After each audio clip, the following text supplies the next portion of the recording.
σημαντικό ερώτημα το οποίο μου έθεσαν οι φίλοι του καναλιού. Γιατί δεν απείλησαν οι Τούρκοι τους Γερμανούς και απείλησαν, από ό,τι φαίνεται, όπως όλα δείχνουν, μόνο τους Έλληνες διεθνείς? Πάρα πολύ απλά. Θα το απαντήσω αμέσως και πιστεύω ότι ο κόσμος που έχει νου και λογική και μυαλό θα το καταλάβει. Γιατί πάρα πολύ απλά δεν τους παίρνει να απειλήσουν την Γερμανία.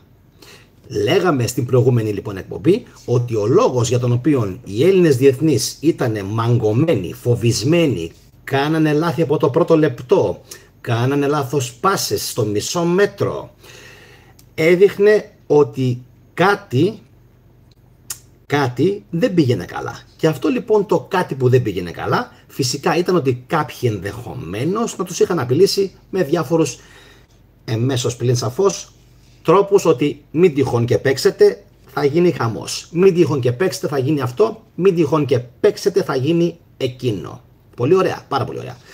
Και πάρα πολλοί κόσμος μου έχει, δεν μπορείτε να φανταστείτε πόσος κόσμος, πόσοι Έλληνες, όχι μόνο εγώ, στο βίντεο μου ξέρω γιατί χάσαμε από την Τουρκία στον ημιτελικό του Ευρωμπάσκετ, εντάξει, τίτλος, όλος ο κόσμος σχεδόν μου έχει γράψει ακριβώς το ίδιο πράγμα. Όλοι είχαμε ένα προαίσθημα, ένα feeling, ένα gut feeling, ότι κάτι δεν πάει καθόλου καλά. Καθόλου.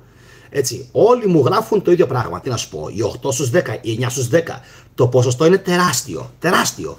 Λοιπόν, και θα απαντήσουμε για ποιο λόγο δεν μπορούν να απειλήσουν τη Γερμανία. Γιατί είναι ακριβώς όπως το σκυλί το οποίο το ταΐζει ο ιδιοκτήτης του. Είναι δυνατόν εκεί που σε ταΐζουν να πας και να δαγκώσεις το δάχτυλο του ιδιοκτήτη σου? Δεν παίζει, δεν υπάρχει περίπτωση, ούτε μία στο εκατομμύριο. Έτσι, και μάλιστα προχθές σας έλεγα και στο μέλλον, κάντε εγγραφή, θα μπούμε πιο αναλυτικά στο θέμα αυτό. 1.800 γερμανοαυστριακές επιχειρήσεις υπάρχουν αυτή τη στιγμή που μιλάμε στην Τουρκία. Το είπα και σε άλλα μου βίντεο. 1.000 είναι αυστριακές και 800 είναι γερμανικές. Δεν υπήρχε περίπτωση να απειλήσουν τους Γερμανούς οι Τούρκοι. Δεν υπήρχε περίπτωση. Τους παίξανε, μπράβο τους, συγχαρητήρια, στα ίσα, το διεκδίκησαν, αλλά δεν μπορούσαν οι Τούρκοι να απειλήσουν τη Γερμανία. Καταρχάς δεν απειλεί τη Γερμανία, έτσι. Ξεκινάμε αυτό. Δεν απειλεί καμία Τουρκία, καμία Γερμανία. Ωραία. Τα οικονομικά μεγέθη είναι απείρως διαφορετικά. Οπότε οι Τούρκοι δεν είχαν καμία απολύτως πιθανότητα, έτσι, να το κάνουν αυτό το πράγμα. Καλησπέρα και σε όλους τους φίλους του live chat, τον Δημήτρη, τον Μπάλα, την Γεωργία, τη Μαρία, τη Ρουσκάκη, τον Φάνη, Libra Warrior και τον Αστέριο και τον Young Boy, αν το διαβάζω καλά, και τον Περικλή Δούκα επίσης και τον Ανώνυμο και την Κατερίνα Μακρύ. Γεια σας παιδιά, εύχομαι να είσαστε όλοι καλά.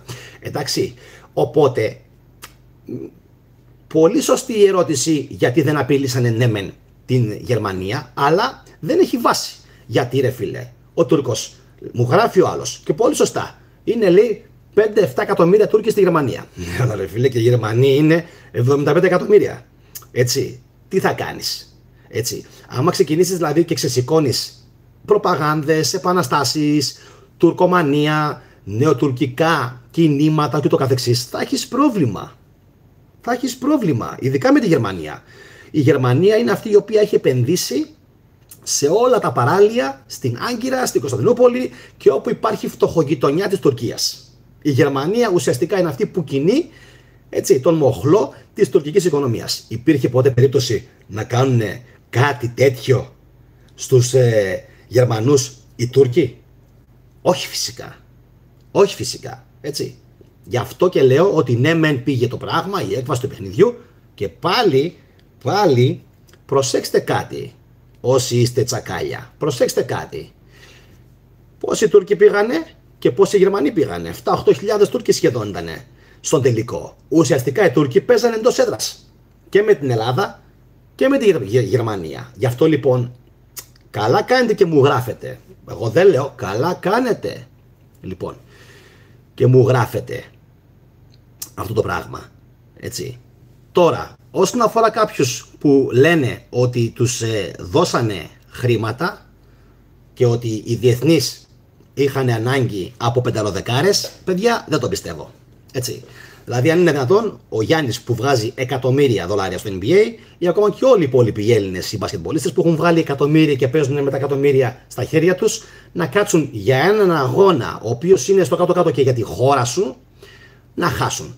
Δεν υπάρχει περίπτωση. Εγώ, σαν Γιάννη, σαν Μπάφραλη, σαν Πόντιος, πες ό,τι θέλεις, δεν το συμμερίζομαι, δεν το πιστεύω και δεν θα το υποστηρίξω από αυτό εδώ το κανάλι. Ότι δηλαδή ήταν στοιχηματικό ή ότι πήραν λεφτά. Δεν υπάρχει περίπτωση.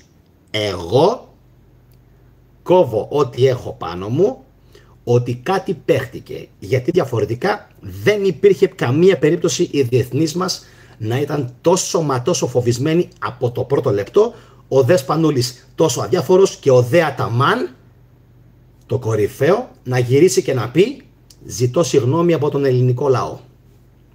Έτσι, που προκρίθηκε η Τουρκία.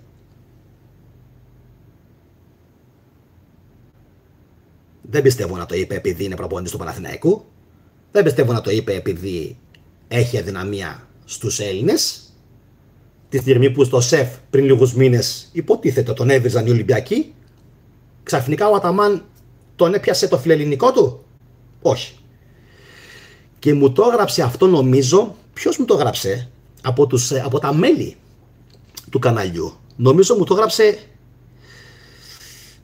δεν θυμάμαι ποιος ήτανε. Είναι ένα μέλος του καναλιού, ο Βασίλης, που μου έγραψε 2-3 πράγματα, πολύ σωστές παρατηρήσεις. Έτσι. Και ένα από αυτό ήταν ακριβώς αυτό το πράγμα. Έτσι. Που λέει ότι ο Αταμάν τον έπιασε ξαφνικά, έτσι, τον έπιασε ξαφνικά να πει συγγνώμη από τον ελληνικό λαό, αλλά προκρίθηκε η Τουρκία. Έτσι. Όχι. Όχι. Κάτι άλλο παίχτηκε. Εντάξει. Και δεν χρειάζεται στη ζωή να τα βαφτίζετε όλα συνωμοσίες. Όλα ότι είναι συνωμοσία. Είναι συνωμοσία. Όταν κάτι είναι τόσο φως φανάρι και φαίνεται, πρέπει να είσαι ή ηλίθιος ή τυφλός για να μην το βλέπεις. Ή γενίτσαρος. Αυτό καταλαβαίνω εγώ. Λοιπόν, γράψτε μου ένα comment κάτω στα σχόλια τι πιστεύετε για αυτά που σας ανέφερα μόλις τώρα. Κάντε εγγραφή στο κανάλι όσοι με βλέπετε πρώτη φορά και φυσικά κοινοποιήστε αυτήν την εκπομπή για να ακούσουμε και τα σχόλια από άλλο κόσμο. Να δούμε τι έχουν να μας πούν. Να είστε όλοι καλά. Σας χαιρετώ. Γεια σας. Καλό απόγευμα.